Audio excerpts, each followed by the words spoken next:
Summoning every last bit of courage inside her, Sarah finally forced herself to stand. Her legs felt unsteady, weak beneath her, and her hands trembled uncontrollably. But deep down, she knew she had no choice.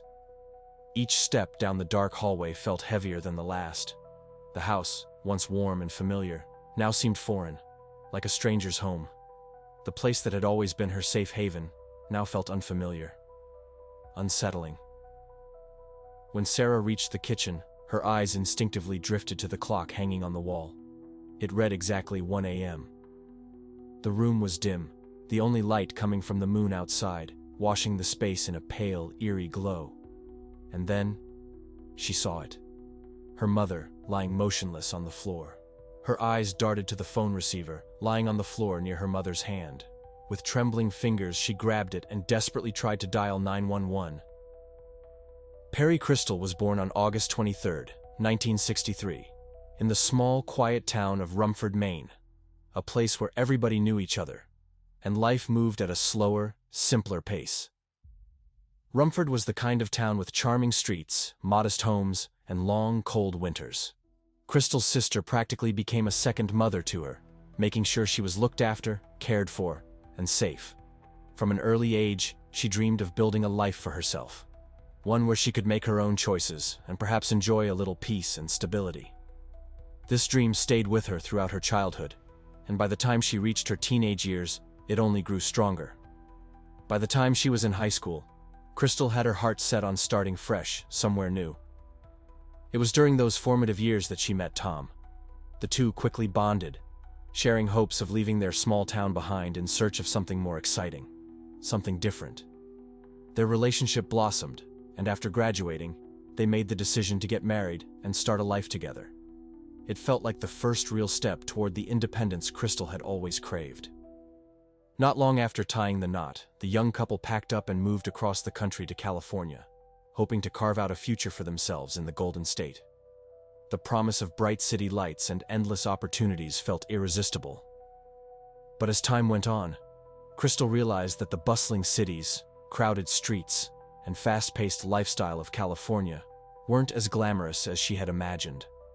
After about 1.5 years, Crystal and Tom came to a mutual decision to return to Maine, this time settling in the small, picturesque town of Bridgeton. Located roughly an hour from her hometown of Rumford, Bridgeton was known for its quiet charm and scenic beauty. Back in Maine, Crystal found work at a local shoe store, earning an honest living, while Tom picked up various odd jobs to help make ends meet. It wasn't glamorous, but it was stable, and Crystal appreciated the slower rhythm of small-town life. In time, Crystal received news that would change her life forever. She was pregnant. The couple welcomed a beautiful baby girl named Sarah, and for a while, it felt like everything was finally falling into place. But life doesn't always go as planned. As the years went by, Crystal and Tom's marriage began to strain under the weight of their differences and growing tensions. Eventually, Crystal made the difficult but necessary decision to file for divorce. Although Tom remained in Sarah's life to some extent, his presence was inconsistent at best. He would see his daughter occasionally, but he wasn't the steady father figure Crystal had hoped he would be. Things took an unsettling turn when Tom began dating a new woman, a woman who, for reasons unknown, harbored intense resentment toward Crystal. It wasn't long before the situation escalated beyond harmless jealousy. The woman started harassing Crystal, calling her repeatedly, making threatening remarks, even showing up at her home uninvited. Sometimes she would yell from outside, causing scenes in the neighborhood that made Crystal's once peaceful life feel unsafe and uncertain. Understandably, Crystal grew increasingly worried about Sarah's safety. She became especially concerned about letting her daughter visit Tom, fearing that his new girlfriend's unpredictable behavior might put the young girl at risk. The thought of anything happening to Sarah filled her with dread. Following the divorce, Crystal moved back in with her mother to regroup and rebuild her life. After years of sacrifice and careful planning, Crystal bought a small but cozy house on the outskirts of Bridgeton. It wasn't extravagant, but to Crystal and Sarah, it was perfect. A space they could finally call their own. Crystal, having grown up in a household bursting with siblings, was determined to provide Sarah with the undivided love and attention she had often missed out on as a child. She made sure Sarah felt seen, heard, and cherished every single day. Their bond was close, and they built a life together grounded in trust, love, and mutual support. On May 10, 1994, Crystal was 30 years old, and Sarah was 12. That evening unfolded like any other. Crystal prepared dinner, they ate together, and afterward, Crystal tucked Sarah into bed with a goodnight kiss. The comforting routine made the house feel safe, familiar, a sanctuary. But as the night settled in, everything changed. In the quiet darkness of the house, Sarah was jolted awake by the sound of a scream. At first, disoriented and groggy, she assumed her mother was having an argument over the phone. But within seconds, she realized this was something far more serious. The screams were filled with fear, panic, and desperation, unlike anything Sarah had ever heard before. The door to her bedroom was slightly ajar, allowing a faint sliver of light to creep in from the hallway. Her heart pounded in her chest as she cautiously crept toward the opening, curiosity and fear battling inside her. The cries were coming from the kitchen. Sarah's stomach twisted with dread as she strained to hear what was happening, but from her vantage point, she couldn't see clearly. Fear rooted her in place, her small frame pressed against the wall as her mind raced. Moments later, she heard heavy footsteps, deliberate, slow, approaching her direction. Her blood ran cold. The realization hit her like a wave. Whoever had caused her mother to scream was still inside the house, and they were coming closer. Thinking quickly, Sarah ducked behind the bed, trembling but careful not to make a sound. She curled herself into the smallest space possible, waiting, listening, holding her breath as the footsteps paused outside her room. But instead of the door creaking open, she heard another sound, the distinct scrape of a kitchen drawer being opened, followed by the faint clinking of silverware shifting inside. Her pulse quickened as she pieced together the terrifying truth. Someone was in the house, going through the drawers, possibly searching for something. A knife, a tool, something that made the situation even more alarming. Sarah stayed hidden, every nerve on edge, praying that whoever was in the house wouldn't find her. But in that moment, all she could do was wait, paralyzed by fear, as the sounds from the kitchen continued to echo through the home. Even though Sarah was only 12 years old, she understood right away that something terrible was happening to her mom. From the moment she heard the frightening sounds coming from the kitchen, it became clear to her that someone had broken into their home, and her mother was in serious danger. Sarah desperately wanted to run to her mother, to help her, to stop whoever was responsible. But fear held her frozen in place. Her heart raced as she realized that the person in the house might be carrying something dangerous, and trying to confront them would only put her in more danger. After what felt like an eternity, her mother's screams suddenly stopped. The silence that followed was heavy, almost deafening. Sarah stayed hidden behind her bed, paralyzed by fear, waiting to hear footsteps approaching her room. But minutes passed, and the house remained eerily quiet. No voices, no movement, just silence. Gathering every ounce of courage she had, Sarah finally stood up and slowly stepped out of her room. Her legs felt weak and her hands were trembling, but she knew she had to check on her mom. As she walked down the hallway toward the kitchen, the house felt unfamiliar, almost as if it no longer belonged to them. Moonlight streamed through the windows, casting long shadows across the floor, making everything look surreal. When Sarah reached the kitchen, she glanced at the clock on the wall. It was exactly 1 a.m. The room was dim, lit only by the soft glow of the moon outside. What she saw next would stay with her forever. Her mom was lying on the floor. Despite the shock and fear threatening to overwhelm her, Sarah knew she had to act fast. She noticed the telephone receiver lying next to her mom's hand. With shaking fingers, she picked it up and tried to call 911, but the line was completely dead. There was no sound at all. Panic rising, Sarah rushed to her mom's bedroom where they kept a second phone, hoping it would work. She dialed the emergency number again, over and over, but the phone remained silent. It was clear that neither of the phones in the house was working. Realizing there was no time to waste, Sarah made a brave decision. Without thinking about her bare feet or thin pajamas, she ran outside into the cool night.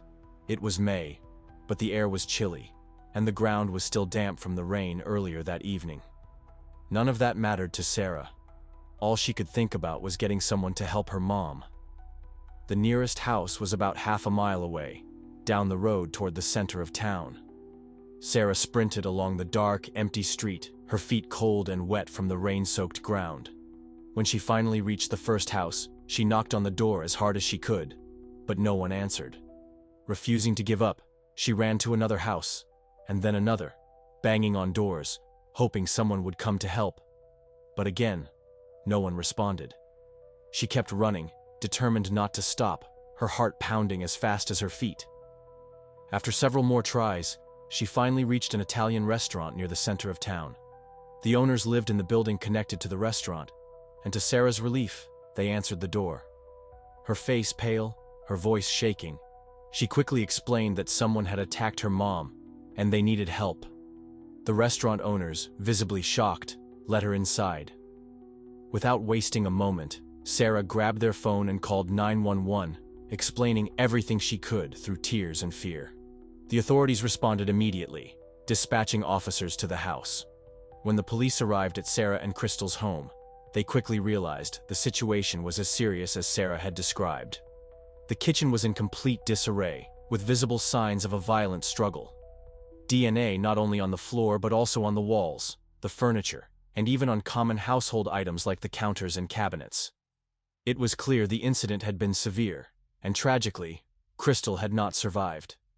Detectives carefully examined the scene, taking note of every detail.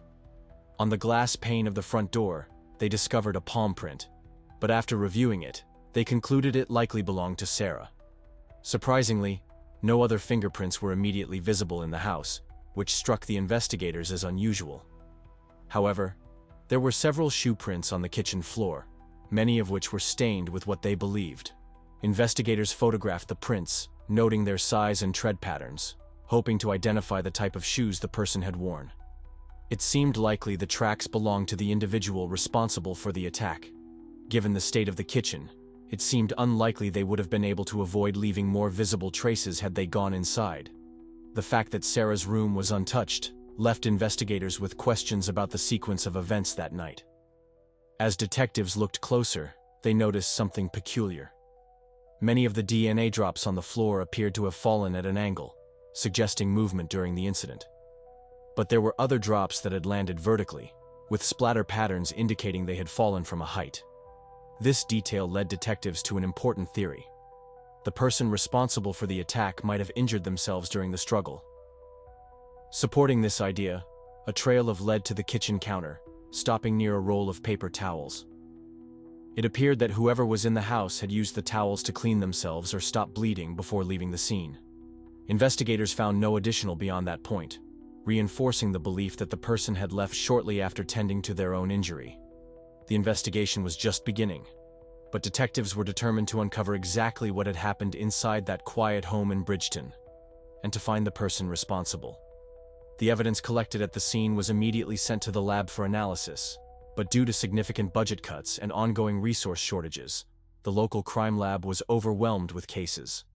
As a result, the detectives were informed that test results, particularly those involving DNA and other forensic details, would likely take at least 6 months to process. That meant the investigators had to start building the case without the benefit of hard evidence from the lab. The first step for detectives was to rule out robbery as a possible motive. Valuable items, electronics, and personal belongings were all untouched. In addition, there were no visible signs of forced entry, which led police to believe that the person responsible had likely been let in by Crystal herself. Investigators developed 2 working theories. Either Crystal knew the person and willingly opened the door, or someone she didn't know convinced her to let them in, perhaps under some false pretense. The detectives then turned their attention to the only witness in the case, Crystal's daughter, Sarah. At the time, Sarah was at the hospital undergoing a medical evaluation to ensure she was physically okay after the traumatic experience. Officers arrived to speak with her, hoping to learn more about what had happened. One of the first questions they asked was why Sarah had run to the neighbors for help instead of calling 911 from the house. Sarah explained that neither of the phones in their home had worked when she tried to use them. But to the investigators, that detail didn't quite add up. When officers arrived at the house after the incident, they tested both phones and found them working normally. Still, detectives understood that Sarah had been under intense stress, and people can easily become confused in frightening situations. They noted that the phone in the kitchen had been off the hook, which meant Sarah would have needed to place it back properly before making a call, something that might not have been obvious to her in the moment. As for the second phone in Crystal's bedroom, there was a possibility Sarah had misdialed in her panic, or perhaps the heavy rain that night temporarily disrupted the phone line. The conversation then turned to whether Sarah had seen the person responsible for the attack. Sarah said she hadn't left her room until everything had gone quiet, and by the time she came out, the intruder was gone. However, investigators found themselves questioning one detail in particular. Sarah mentioned knowing that her mom had been attacked with a knife, even though she said she hadn't seen what happened. When detectives asked how she was so sure, Sarah replied that it was obvious given what she saw in the kitchen. Still, investigators couldn't shake the feeling that Sarah might know more than she was letting on. Over the next 3 days, detectives questioned Sarah repeatedly, 18 times in total, hoping her story would change, or that she would recall additional details. But Sarah remained consistent, repeating the same sequence of events each time. Meanwhile, the investigators continued exploring other leads. Their first break came when they visited a local shoe store. There, they discovered a pair of boots with a sole pattern that matched the footprints found at the scene. It was a promising lead, though it didn't immediately point to a suspect. As they dug deeper, detectives also uncovered information about Crystal's past. It turned out that after her divorce from Tom, Crystal had experienced ongoing issues with Tom's new girlfriend, Teresa. Several people told investigators that Teresa had harassed Crystal, making unwanted calls, showing up uninvited, and even making threats. Although it was clear the person who carried out the attack was likely a man, police couldn't ignore the possibility that Teresa could have been involved indirectly, perhaps by persuading someone else to carry out the crime. Detectives thoroughly looked into Teresa's background, but they couldn't find any evidence linking her to the incident. There were no connections to known individuals with criminal histories, no suspicious activity around her home, and no witnesses placing her near Crystal's house that night. The investigation took another turn when detectives learned about Dennis, a man Crystal had been seeing for the past couple of years. Dennis and Crystal first met when he started working at the same shoe store as her. Their relationship developed over time, and eventually, Dennis proposed. Police learned that their relationship had its share of difficulties. However, no one could recall a time when Dennis had physically harmed Crystal. Detectives went to Dennis's home the day after the incident. When he answered the door, investigators immediately noticed his demeanor shift.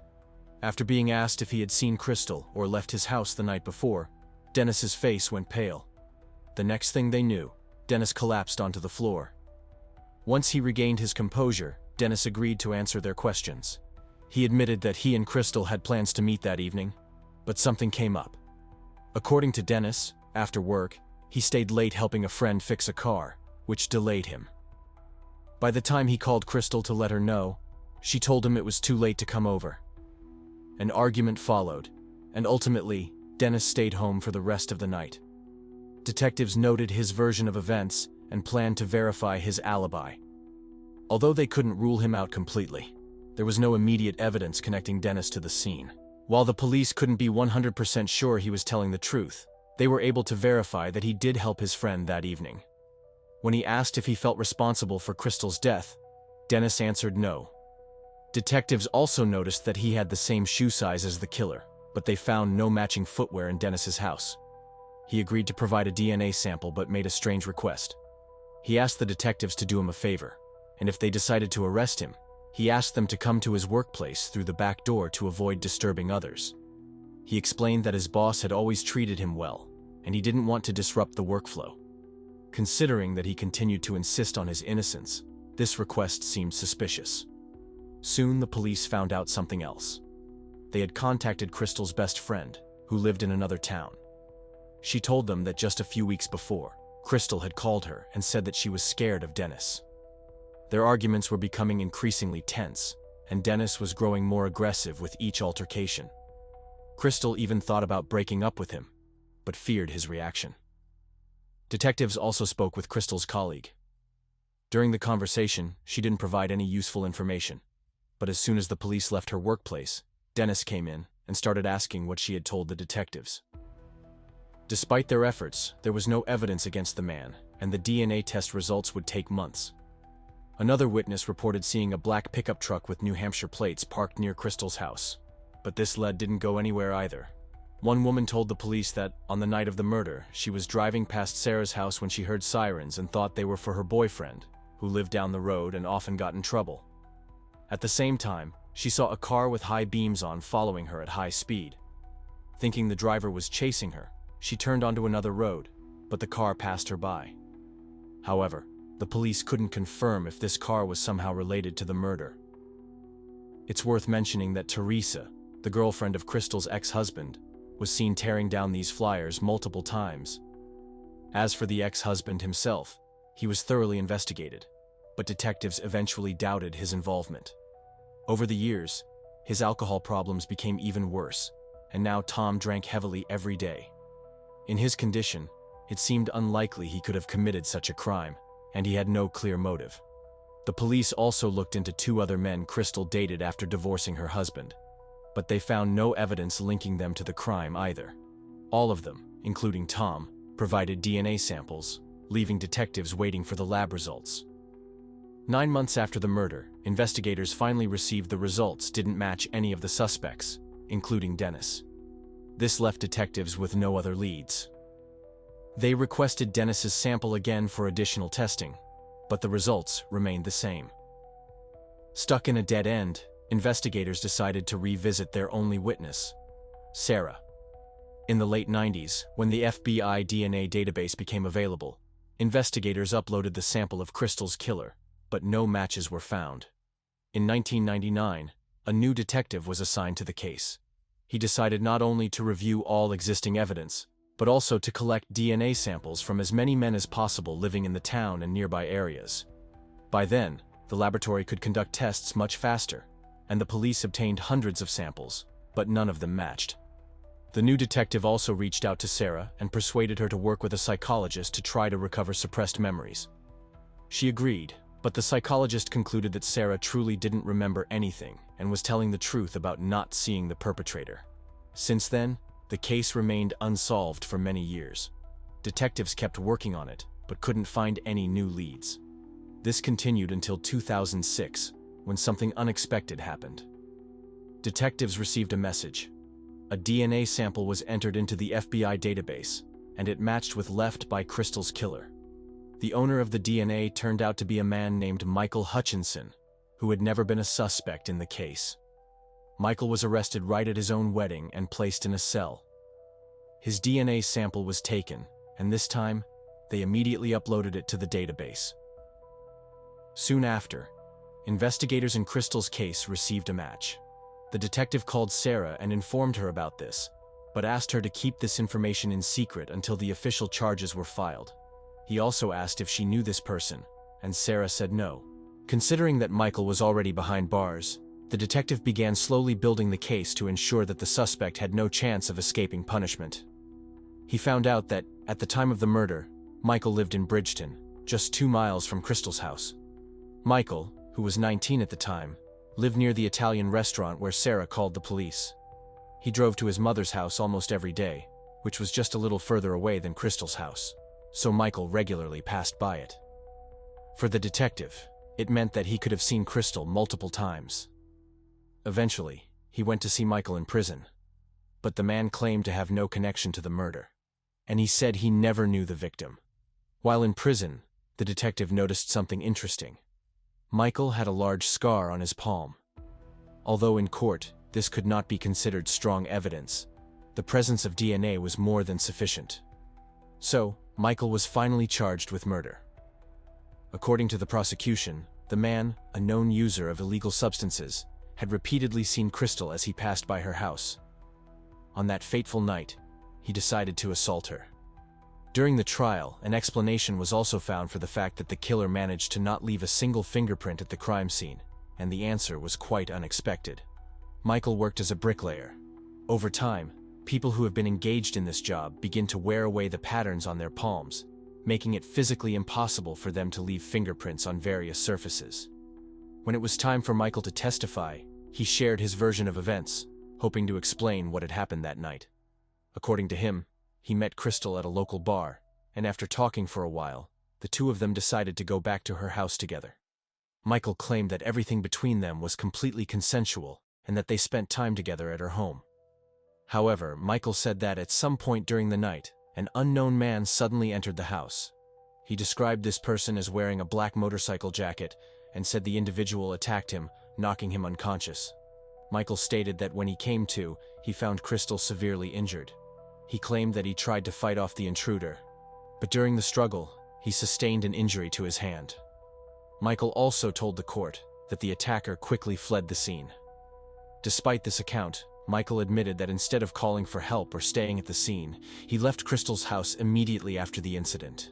He did not provide a clear explanation for why he chose to leave without reporting what happened, which raised significant concerns for investigators and the jury. His story also conflicted with the physical evidence. Detectives pointed out that the only shoe prints found inside the house matched Michael's footwear. If another person had entered, especially in the way Michael described, it would be nearly impossible for them to leave no trace behind, particularly in such a chaotic scene. For that to happen, the supposed intruder would have had to remove their shoes before entering, and still manage to avoid leaving any other visible evidence, which seemed highly unlikely. Adding to the doubts about Michael's version of events, police could not locate a single witness who had seen Crystal at the bar that evening. After a lengthy legal process, the trial concluded on April 9, 2007. Michael was found guilty on all charges. He was sentenced to life in prison without the possibility of parole. To this day, Michael remains incarcerated, serving his sentence for the crime.